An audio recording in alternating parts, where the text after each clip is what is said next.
Listen to my voice. Isn't it weird that we can capture audio and reproduce it so others can hear? You're not listening to me in real time. This is a recording of a conversation that is already in the past. And I'm having an existential crisis just thinking about it. The first recording was captured in the mid-1800s, and since then, audio technology has become so advanced that just about anyone can pick up a couple pieces of gear and start recording. Although anyone can do it, that doesn't necessarily mean that everyone will be successful at it. So what makes an audio engineer valuable? Is it their years of experience, the equipment they have, or is it about the passion and drive that makes them obsess over every frequency, wavelength, and decibel? For the past 8 years, our guest has produced some of the most sonically impressive recordings, ranging from local hobbyists to major label bands, and is one of the hardest working people I've ever met. This episode of Stay Risky was recorded and brought to you by Engine Room Recording Company.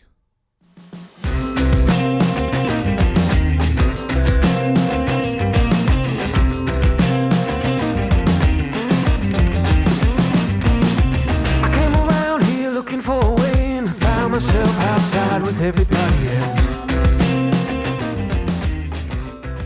All right, we are here at Stay Risky with my buddy Jackson Ward. How are you today, brother? Doing great. How are you? Oh, ripping.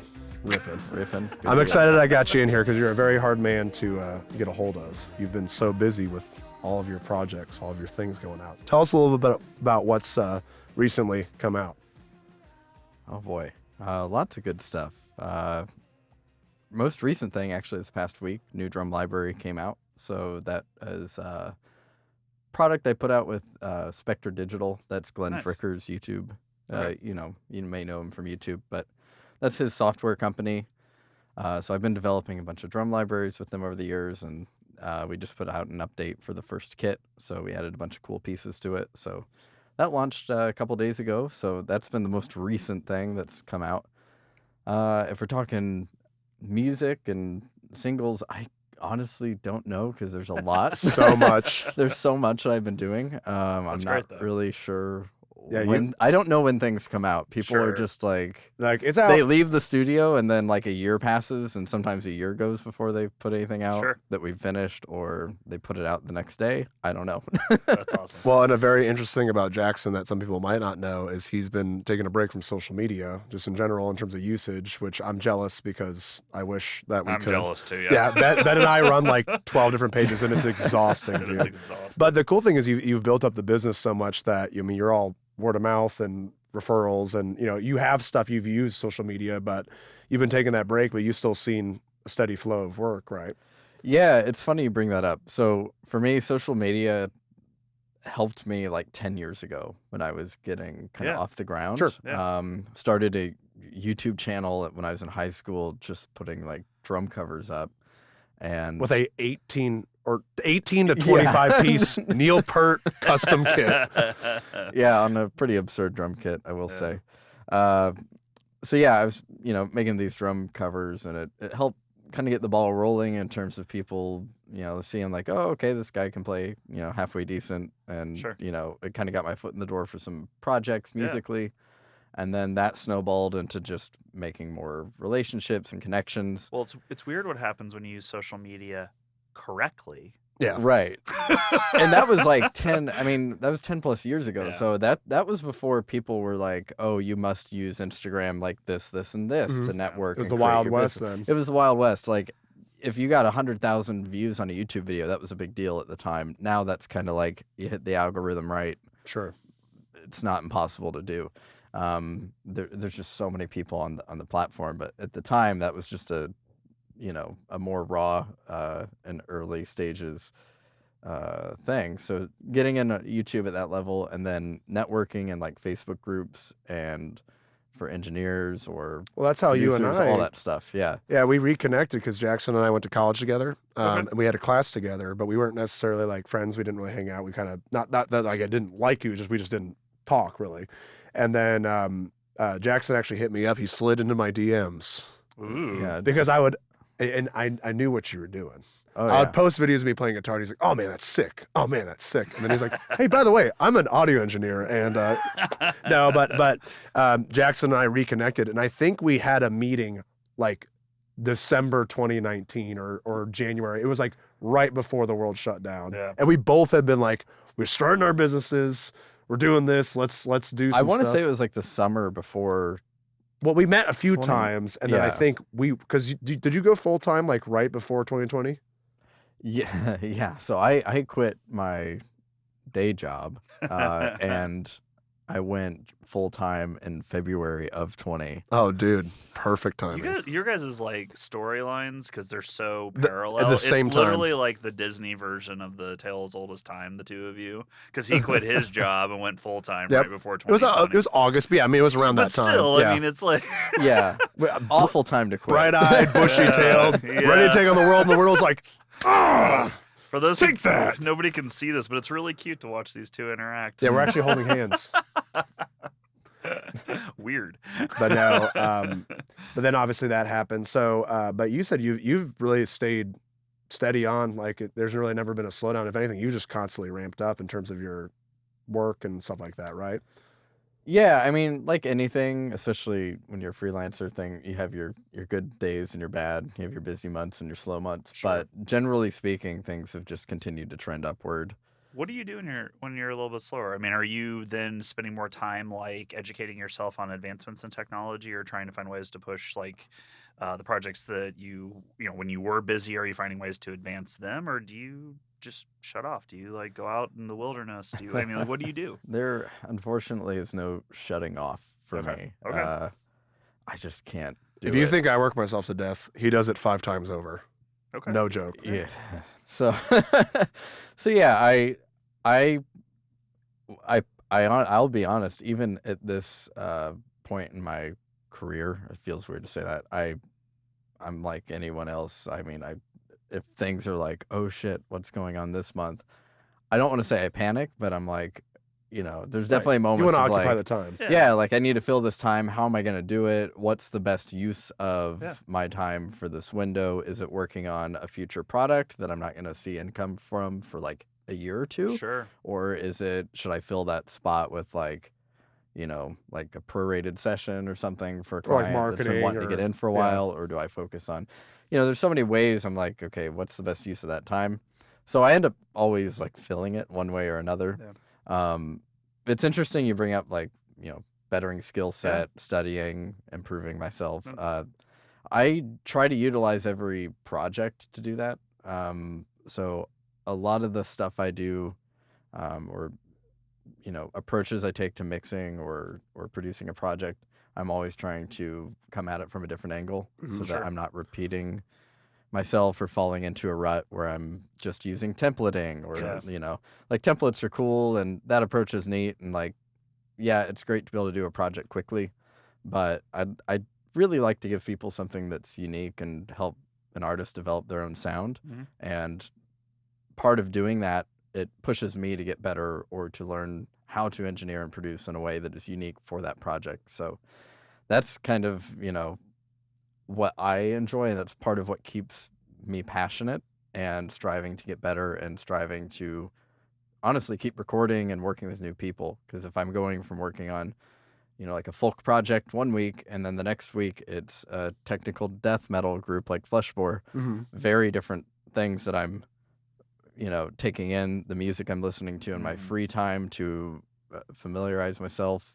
I might watch videos on YouTube of how those producers are approaching those projects, just, as simple as in the morning when I'm having my coffee, like I'll watch like a 10-minute video just to like get the gears turning and start thinking about things in a different way. I was going to say something that's helped me because, and if anybody doesn't know, Jackson and I do a project together called Global Plague, and we've been doing it for 4 years. Basically, when we started hanging out and meeting, we started doing the project together, and it's been, I've loved every second of it.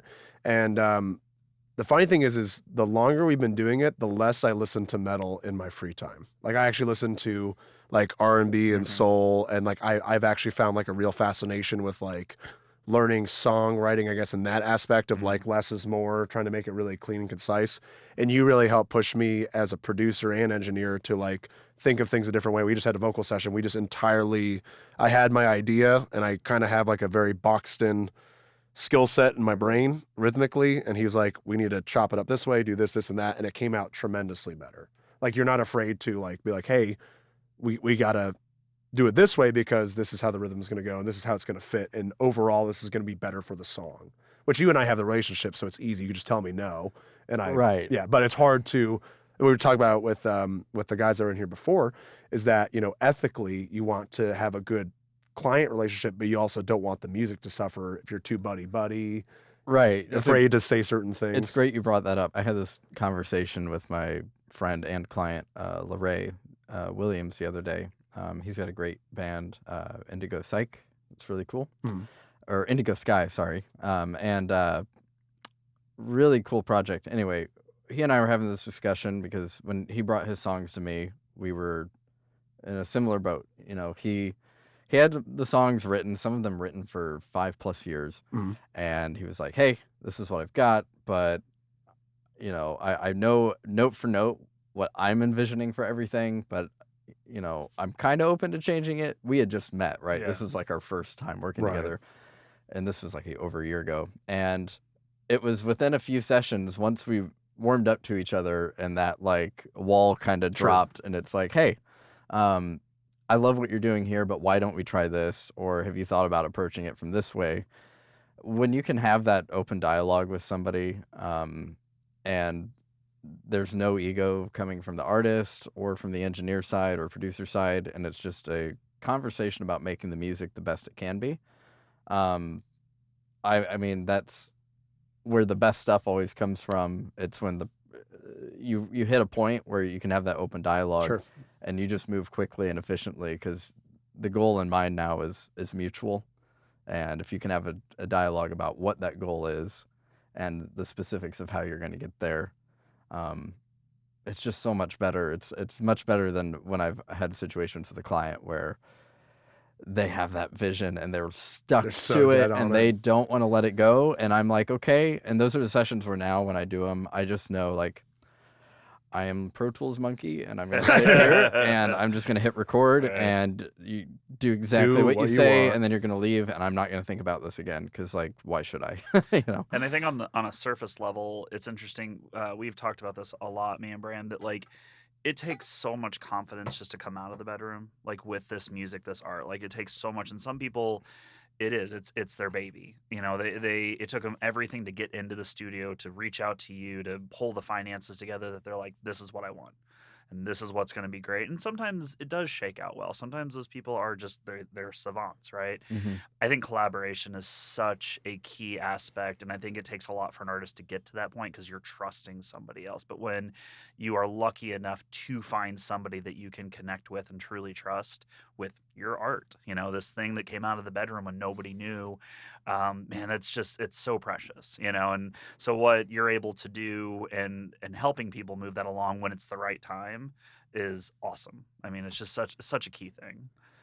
No, you're exactly right. I love when somebody brings me something new, and they're like, hey, I'm not sure about this. Like, I don't know if I want to show you. Yeah. Or like I get clients that are like that, and it's like, hey, it's all good. I love being involved as early on as possible. Yeah. If you want to loop me in, because then I can maybe fix things now that would cause problems Yeah. later, or bring attention to things that maybe you're overlooking.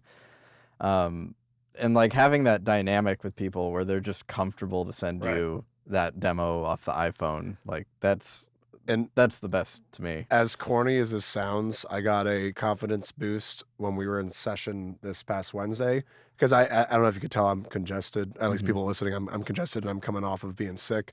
That night, I got deathly sick, and you're like, "This is the best your voice has ever heard, or best your voice has ever been." And I was like, "I sound like shit." That's a Phoebe's and Friends situation when she gets sick and she does like all of her music, Right. but it's all like sultry and like low voice. But even Sorry, then- super nerdy moment Yeah. for me, but No. like that's exactly what I thought of. Even then, though, like Jackson and I are good friends, and like not to say that like things you say to me don't matter, but like I usually don't like you might give me a confidence boost or something like, and to me I'm like, okay, it's just Jackson just saying something, but like I think it might have helped me get through that session because it was a little bit of like not button heads, but like the very beginning was like rhythmically not working, and then once you're like, oh, let's do it this way, and we saw it or at least I saw it working. I'm like, oh, cool. And we just did it, and it came out really good. Do you, I always find it entertaining, like the memes when it's like the guy that's in his bedroom and he's playing guitar and singing. He's like, oh, it sounds great. And then it kicks over to an image of him in the studio and he can't like play. And like, he's like, oh my God, what's happening?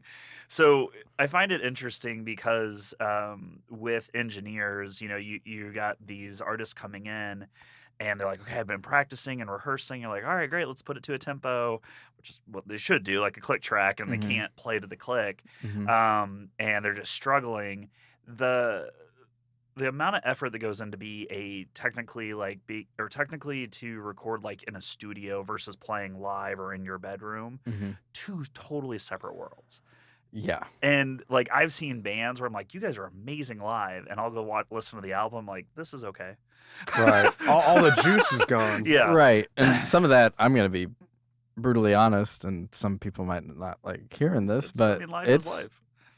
It's just as much on the musicians when you hear them live and they're great, and then you go listen to the record and it's not. It's just as much on them as it is the engineer. Sure. It's the engineer's job to polish that, in my opinion, and present the best version of that band that can be heard, ideally, in a timeless sense. You listen back in 20 years and you go, yeah, that was damn good. Or, Right. yeah, that's the best that band ever sounded Because your name's on that record. You're a part of that at that point. Yeah, I'm a part of it. I'm adopting the music in a sense for your the reputation's duration on it. I'm working Yeah. on the record. I get really invested in the music I work on. I mean, I listen to it in my free time. I listen to it constantly because I'm trying to find all the Absolutely. flaws, Yeah. really, or anything that can be addressed. So, for me, I think that the whole idea of, oh, we're just a local band or it's just a local project. Yeah. That I hate hearing that as an excuse for why something isn't good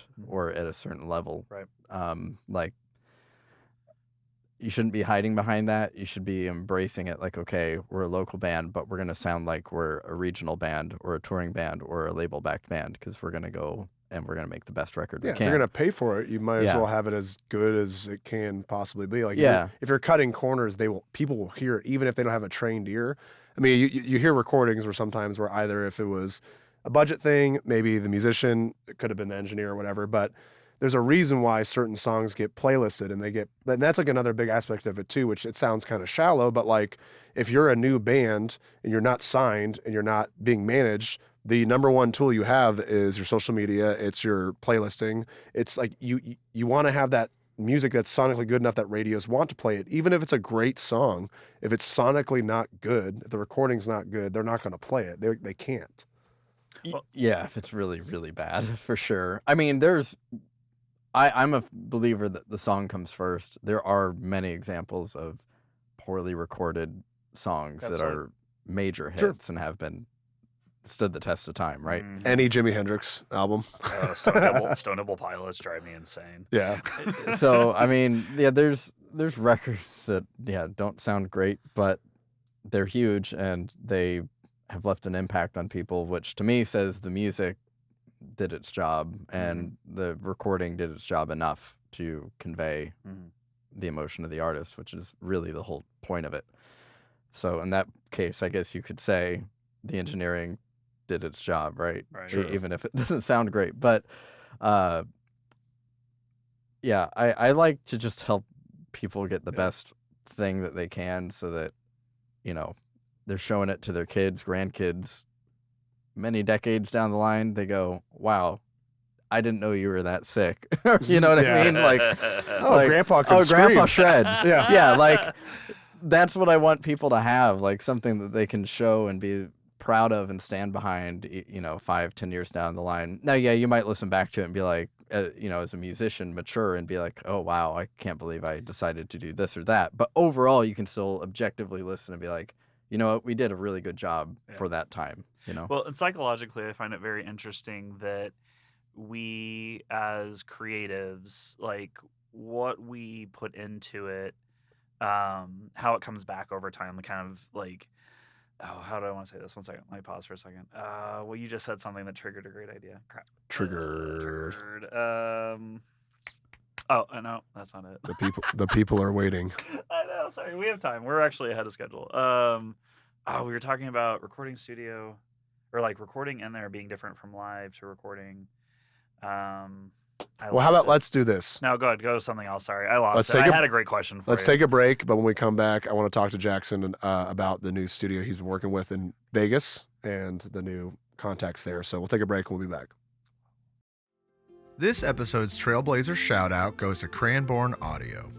Cranborne Audio is an audio company that prides itself on its modern approach to vintage sound, encapsulating their commitment to providing audio professionals with cutting-edge technology that retains the warmth and character of classic analog gear.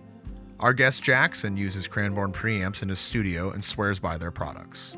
Since I, Bram, work with Jackson on recording music, I've also personally heard and seen the benefits of the equipment. Cranborne's latest technology, the Carnaby Harmonic EQ, is the result of years of research and development. Their products are designed to provide the highest level of performance and versatility while retaining the warmth and character of classic analog gear. Whether you're a musician, producer, or audio engineer, their products are the perfect tool to help you achieve your creative vision. If you'd like to find out more about their products, head to cranborneaudio.com to learn more. You got it out of you, brother. I've been waiting for that burp. I hope that the microphone caught that burp. I mean, I can rip them. Dude, we might need to do some sound bites of you. We'll sample it. We'll make it. We're making a new pack here in engine recording. No. But before we left for our break, Ben was stuttering again, and no. But no, I want to ask you about Vegas because it's super cool. Tell us a little bit about how you got contact with Black Box Studio and what you're doing with it. Yeah, so Black Box Studios, for those that don't know, it's a recording studio and film studio in Las Vegas, Nevada. Super cool spot. Spencer Sotelo from Periphery is one of the co-owners and like the main engineer there at the moment. And I got linked up with him through a mutual friend that I've known for Long time. very long time, since like high school. Yeah, a long time. So he got us hooked up, and we were just working on a project. I actually met him because we were mixing a song for one of my old bands from years ago, just for fun, for shits and giggles, right? Sat down, with Spencer. This was before the studio was built. We were at his home studio, and we just kind of hit it off working on this mix. Like, we realized we hear things similarly, and all of our skill sets kind of, complemented one another. So we got off on a great start there, and then he was like, we're halfway through the session, and he just, I'm sitting on the couch in the back. He's like, hey, man, do you want to, like, work on more stuff together? Like, not like this, but, like, just other projects. And I was kind of surprised. I was like, you want to work with me? I was like, that'd be sick. Don't you have some super cool studio you need to go work in, or some other band that's cooler than me? Right, yeah. I mean, to me, at that moment, I was kind of like, well, dude, I, like, really respect, your work. Like, I was kind of surprised you wanted to work with me, to be honest. But And you grew like, up listening to Periphery, too, right? Yeah, So- yeah. So, like, those records, Periphery 2 was one of the first records that really made me go, like, wow, how did they get that drum sound? Like, how do I engineer and mix like that and get those tones? And that kind of sent me down the rabbit hole. So it kind of came full circle. But anyway, yeah, Spencer and I hit it off. We did a bunch of projects together in between then and now. And Black Box opened a little over a year ago. And since then, they've been, like, flying me out, and I've been helping with different projects, doing, like, pre-production for certain cool bands, and That's really awesome. yeah, recording all sorts of good And stuff. as he said the word, they've been flying me out. I just saw the tiredness and the exhaustion just seep down your face. Because you've been going back and forth quite a bit, haven't you? Yeah, it's kind of ramped up to, like, every month or every other month, if not more often, and a lot of the trips are now ranging. I'm kind of putting my foot down on it because some of them were creeping up towards 3 and 4 weeks at a time, which You're it's basically just- getting deployed. Yeah, I mean, it just gets to be a bit much being away from home for that long and then coming back and then trying to get the ball rolling with my clients here Sure. or maintaining things from afar. It's just a lot. It's got to feel good though, the payoff of how much work you put into it, like the waking up, having coffee, and you're listening to or watching a YouTube video, all the different things that you're doing. Like the amount of work that you put in, though, that payoff's got to feel good to know that your talent is wanted. That people are like, man, we really want to work with you.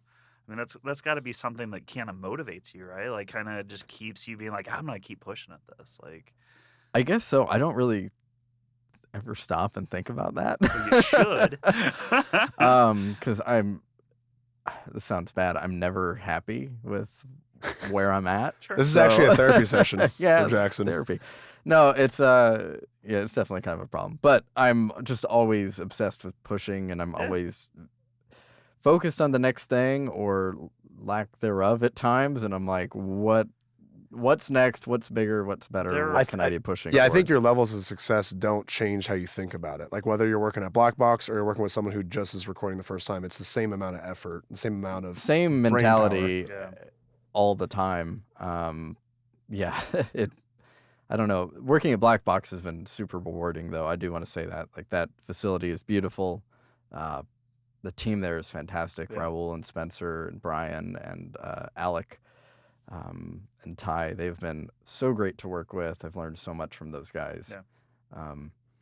And working with, I'll be honest, it's opened the door for me working with, bigger label projects and, I don't know if I can say what Right, I've who. done, But you- unfortunately, but when they come out, we'll yeah. put it in the liner notes, the ones you worked on. yeah, but really cool stuff. Very exciting to be like working with people that I used to look up to and Sure. still do, to be honest. Still learning from consistently, and it's just cool now with Spencer because we take each other's feedback. Yeah. And we help each other so much with the mixing. And we literally when we're in the room mixing together, it's like, well, one guy will be in the chair for 10 minutes and the other will be in the back of the room or over the shoulder. Yeah. And then we Yeah. switch. And it's just like we cycle And- through for a whole day. I'll just say real quick on the Spencer point, I got to hang out with Spencer when he helped produce my vocals, and that Mhm. for me was also really scary because I had to learn how to sing while recording in front of someone who I've also been like idolizing my whole life as a kid. So for me, it was like really tough. But the first night we just all hung out, and he definitely has no ego, very humble guy, very like chill, likes to play video games, like funny guy. We had a night where we just watched stupid YouTube videos, but it felt so good to see like that he's not jaded from his success either. Like he also is putting in the work. Like he's a good guy. He helped with like he knew where I was struggling. He helped. He went all in on the project. Like it wasn't just like a hit record and he's just there. Like he actually had the same amount of effort. That's probably why you guys get along, is he had so much effort and care into it that it makes you feel good while you work with him. Exactly. No, I think the thing there is that whole team, the mentality is always, if we're going to do something, we're going to do it the best we can possibly do it. Regardless of budget or Yeah. what the timeline is, we're all so obsessed with it being perfect or as best that we can do at Yeah. that given time. So, if you can find a team of people or, whether you're in a band or outside of music, even if you can just find a team of people that have that mentality, you're pretty much guaranteed to have some success. When and how long it takes, that, Sure. varies. But yeah, with that crew, and I should say the same thing about working with Glenn Fricker. I mean, that guy has been grinding at YouTube since Long time. 2013, 14. Yeah, He because put I those watched first his videos stuff up. too before I ever met you. Yeah, I mean, it's been going on 10 years now of YouTube. When I started working with him, he was at like 60,000 subs or somewhere in there. And we had talked quite a bit online prior to that. And then now he's sitting at like 500,000 or over 500,000. And just watching that progression. And I mean, that dude is obsessed with his channel and maximizing it. And for any older people listening to this podcast, subs means subscribers. Subscriptions. Oh yeah, sorry. No. I'm old enough that I was like, wait, subs. Got it. Ben's like, man, a Philly cheesesteak sounds so good right now. So hungry right now. I hope these guys shut up. I have to say, like, I think like listening to your story and these different accomplishments and just what you're doing currently, and this is the dad in me, if I'm being super honest, is like it's just really cool to hear this, and it's a testament to how much you care about it, and that's great to meet people like that. Like Bram, I know feels very lucky to have the relationship he has with you because you care as much as he does about his projects. That is so awesome. And there will come a time eventually where you stop and you do get a chance to look back on it, and you'll really appreciate all the cool stuff you get to do now. And that's going to be even more rewarding than what you're actually accomplishing right now, to stop and go, man, I've done a lot. Like I hit 40 and I look back and not everything's been a success, but I'm like, I tried. And I've done some really cool stuff like that I'm really proud of. And the people that I've met, those relationships go past the projects that we did. So, Well, even him and I will dork out and listen to the first songs we did together. And we're like, man, that was cool. is this while you're on the phone talking? Yes, for 3 yeah. hours? So for anyone that doesn't know, and this, I'm sure I'm not the only one. Jackson and I have never had a phone call that was less than an hour long. They're usually an hour to 2 hours long. We talk about 10 minutes of the thing that I called him about, and then the rest of the time we're just talking about like, man, you ever think about like dying? And like, Literally everything under the sun. I'll say I have a tendency to chat for a long time on the phone, but I think that one, you have better relationships from it. I have like my friends that I talk to like that. I mean, we are tight and we know each other well, and I'd rather have that kind of communication than this goes back to the social media thing. Yeah. No offense, I know you guys are like big on that. But it's like what Hater. No. Anyway, but I'm not on there right now, and I've kind of taken a step back because I was like, I just need to focus on fixing my shit.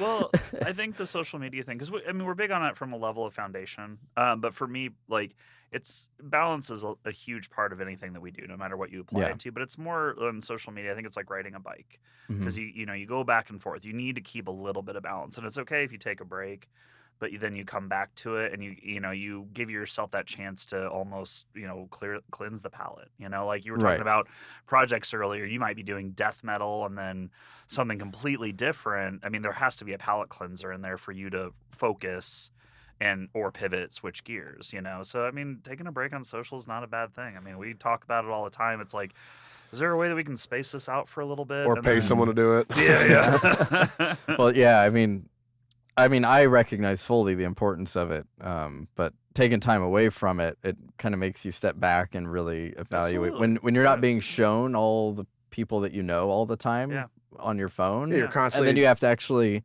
sit and you're just on your couch watching a TV show, and then you think, oh yeah, I wonder how so-and-so's doing, and then you give them a call, a crazy concept, and have a conversation. It's like that just feels so much more rewarding to me than like hitting double tapping for a like or something. Yeah, it's very cold when you do it that way versus you actually talk to someone, you get to hear something kind of like versus sending a text or calling someone. A lot of times when you call someone, the conversation goes way better.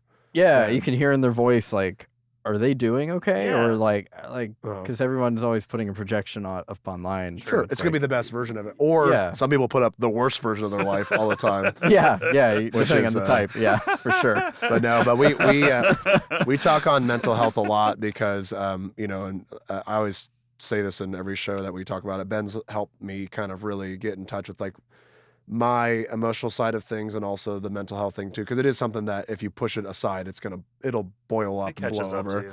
So like and for me too, I've also found ways that like if some days I'm not like if I'm creatively not, that's why it took me so long to write those lyrics for that song. I was so mentally occupied with everything else, it would drive me nuts trying to do it, and I think I would not put out what I wanted to put out. Like I'd rather wait until my brain was like ready to take on that next responsibility, which is hard to balance because like you want to get things done, and time is money, but time's of an essence, especially if you're working on a project where if you've been recording it for 3 years and it comes out, you're a different person 3 years from when you started. Even our album took a long time just because scheduling and all that, but we all became, I think, different people in that 2 years. And when it finally came out, it was still cool music, but like now the new stuff we're working on is almost not entirely different, but it's pretty different than what we just put out, which I'm excited for. Yeah, on that note, I mean, that project has explored, I think, most subgenres of metal at this point, which is We kind have. of fun. We've been a jukebox. I love it. It's been a lot of fun. But we've also brought in people of different influences. And like for me, like we were joking about it. One of our buddies was in a music video and he was like, because right now he didn't actively track anything. But he's like, is he still going to be like in the promo pictures? I'm like, yeah, he's always part of the band. Like he didn't really track anything. Family band. He just showed up in the pictures and he showed up in the, he played one live take. But Isn't there like one guy in like Arcade Fire? I think they're defunct now because they're bullshit. But like one guy that didn't even play an instrument. He just ran around on stage. He was like the hype dude. Yeah, dude. In Arcade Fire, It's the and best. everyone's like, "What is You this need deal?" a hype man. Yeah. Well, it's like how there was like a lot of times like you see it like in rap collectives. I mean, there's like the Wu-Tang Clan. How many people have been in the Wu-Tang Clan? Ever. Not saying that we're the Wu-Tang Clan, but like Wu-Tang for life. no, but no. Shout out to your brother. Yeah, protect your neck. Yeah, but no, like it's cool I seeing. shouldn't say that. But like having people be a part of it, and it's like if they leave the band, I mean, if they leave on bad terms, that's a different thing. But if it's just like, hey, maybe we needed someone different, this thing didn't work out. If they still love the band and we still love that person, like yeah, they're part of the band, even if they don't play in it. Like they still were part of that experience, and like I feel like any project that you work on, like all the people that you've worked with, whether they've moved or like they've had different relationships happen, they also come back to you. Like they're because you always give them like that comfortable space to go to. Well, yeah, that's kind of my goal ultimately is to create an environment that people can just be themselves and let loose and not feel like, oh no, we're on the clock. Like we have to keep rushing through this or we got to get it done or it's hard. Yeah, I mean, it can be difficult in a lot of studio environments for people to open up and feel comfortable, especially if you're booking a session at a commercial space and you're like, I don't know who the engineer is. I mean, I used to be in that world and it's like it's cold for everyone. You're just meeting. You say, hi, hello, how's it going? Okay, let me see your tracks. And then they go in the booth and then they're winging it in front of you or they're doing the thing they've rehearsed a million times in front of somebody that's never heard the music, doesn't know what the lyrics. I'm sitting there, like that's such a disconnected and cold and that just feels like the fast food of music to me. Right. And then you start to hear it in the production or in the or in the lack playing thereof or... because you're as an engineer you're just sitting there and you're like, I've got this song happening in front of my eyes that I know nothing about. How am I supposed to make it better? I haven't even heard it before. Like right. You can't put yourself emotionally in it either. Yeah, so that's why I like, if I take a project on or work with any artist, the first thing we do is just sit down and talk and get to know each other and have a hang, drink some coffee or, have a scotch or whatever and like get to know each other or 15 scotches. No. Yeah.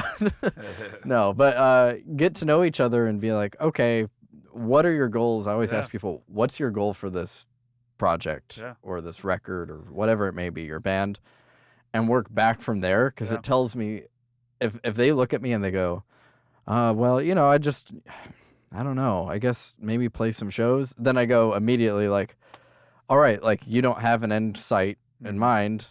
We either need to figure out what that is or you need to reassess before you make an investment on a record. I love that you brought this up too because this applies to other aspects of being creative. Like we do a DIY booking piece and my sole goal is to vet artists before we work with them for multiple reasons. One, it's not easy and my job is to talk people out of it. I really want people to think like, yeah, man, I'm not ready.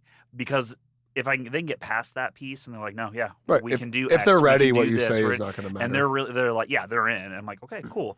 The other piece is, we do a thing where like we talk to them for an hour on the phone. I want to get to know them. How's your home life? Is your car state? Like, it's not to be rude. It's to make, because this, being able to go out there and do this thing that they want to do and do it well. I need to make sure I understand the ins and the outs of, their day to day to make sure they're putting their best foot forward. Right. And that allows also for us to then work with artists that we want to work with, opposed to just, working with an artist just to like, make a bill or, whatever. Like, and I think it creates a better relationship just similar to an engineer working with an artist. Like if I was an engineer, which I am not, but musically, I would go see him live. I would, have a convo. I'd want to talk to him. It's not to be rude. It's just to be like, I really want to make sure this is worth your time and money within what we can control. Because Well, there's so many things you can't, right? Personal Exactly. life's a big thing. It's like you might have the idea to do this, then you are getting geared up to pay it, and then a major life thing happens, and you're still trying to push through it. But like you see the person, they're like, I want to give my whole life to this. You're like, dude, you got to pay your electricity bill. I've had some clients like that are so dedicated to what they're working on. I've literally said, hey, don't pay me for like 2 months and just Get yourself like figured figure your stuff out, because like you're stressing me out right now. Yeah. Like I'm stressed for you. Yeah. Like please, like for your sake, like I'll keep the record on time. Like Right. I'm willing to do that stuff for clients, and that's part of why I spend the time to make sure that the dynamic's right and the client is right and that we're going to work together well, because I will throw myself in front of the bus for people Sure. at times. Well, and you and I was sometimes- gonna say in the last 4 You years, know. I mean, there's been times where I've been really like the album, when we were doing the album, money was not an issue. It was just, I paid it right away. We're good to go. And then I just had a life change a little bit when we were starting to do other stuff. And I told you like, hey, like I can do this and we can do this, but like I need more time because of X, Y, and Z. Yeah. And I granted, like I was able to recognize that, but I feel like most people don't want to face that. Right. And they might know it in the back of their head, but they're like, but I if I put this thing out, everything will be okay. It's kind of like that. I'll push this aside. Yeah. I'll get this out, and this will make me happy, even though this is falling apart over here. Right. Which- yeah. Having those boundaries are so important, and a big piece of 45 for me is Bram's agreement to make it more about mental health and making sure we're doing right by anybody that we work with. And it's one of those where we may not work with somebody now, but we get the opportunity down the road because we were honest with them now. Yeah. They come back and you shot straight with me. You're right. That wasn't going to be a good start for both of us, but I think I'm ready now. And I love that. I love that we Sure. see that now, and it's only 4 years in, but we do see that return because we were upfront and honest, and we had the tough conversation to begin with. It's a learning point for me. I know it's a learning point for Bram. These are things we didn't do years ago that we should have. And, it's just part of it. It's like, okay, what can we do better with Fortify that we didn't do with our previous projects? And that's been a huge part of, I think, our success. Especially being an entrepreneur, like, if you do a business, you're expecting to do that business probably for almost all your life, or most of it, unless you're just trying to start it and sell it. But like for us, like it's a lifelong investment. So you'd rather have that person come to you when they are maybe at that level. Like if they're trying to work at this level and the company's at this level, but they're at X level, it's not an insult to them. It's just like, hey, like, especially when it comes to like, maybe for example, a band wants to go tour, but they have nothing online to show for. Mm-hmm. And it's not like a bad thing, because I mean, it's expensive to get promo. It's, some people, it's a monetary restraint is probably the biggest thing that most musicians get held back on. And, you have to walk before you can sprint, especially when it comes to the booking side. And if you want to get management and all that, you have to have your ducks in a row. It's such an incredibly expensive industry to break into. Mhm. As an artist, I mean, I've considered it. There's a reason I'm an engineer and a producer Sure. now and session drummer. It's Yeah. because there's very little money in music other than doing a job in the industry. Or like a Most cover expensive gig. hobby ever. Yeah, or being I've played in cover bands. I mean, the money is everywhere but original music, Yeah. honestly, which is tough. And it's extremely high risk reward, Yep. Ratio there for those who do dive in and do their Yep. own thing. The pool is bigger than ever of people Yep. recording. Yep. There's more songs every year being recorded than ever before. Right. And whatever you're putting out is the 18th version of it. So, Yeah. Yeah. but on that note, we'll wrap it up. Thank you so much for coming out, brother. I've seen you Yeah. like 8 times this week, which is like more than wild. I've seen him all last year. but no, thanks for coming out. And just closing notes. I know you're not necessarily on social media, but where can people find your productions? Where can they find your products? Where can people find what you're working on? Yeah, so if you want to get in contact with me, my email is jacksonwardmusic@gmail.com.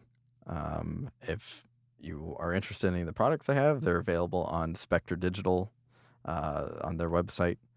and they've got the drum libraries I've done and Cool. all that stuff. And then if you're curious to hear what I've worked on, I think there's a playlist on Spotify I've Nice. made. Well, you've got a website and too. I do have a website, stratarecording.com. Okay. Right. So you can And go then on there. I'll have a section for Jackson too on our website. And if any of our listeners maybe have a hard time finding you, they can reach out to us and just say, hey, I want to work with Jackson or I want to talk to Jackson. So anybody that's listening, We'll they say can. no. Yeah, we'll say no. But We'll be triage. you can. we have contact farms on the 45 page, so they can reach out to us if they want to get a hold of you and they for whatever reason can't. So, but yeah, man, appreciate you coming out. Yeah, Yeah, thank you thanks so for having much. me.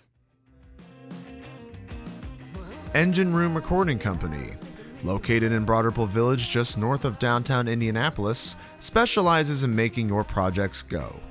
Podcasters, bands, audiobookers, rappers, singers, songwriters, and everyone in between, the Engine Room Recording Company has the experience, the engineers, the equipment, and the environment to fuel your projects. For more information on their services, creatives they've worked beside, and gear they use, visit them today at engineroomrecordingcompany.com and be sure to follow them on Instagram at Engine Room Recording Co.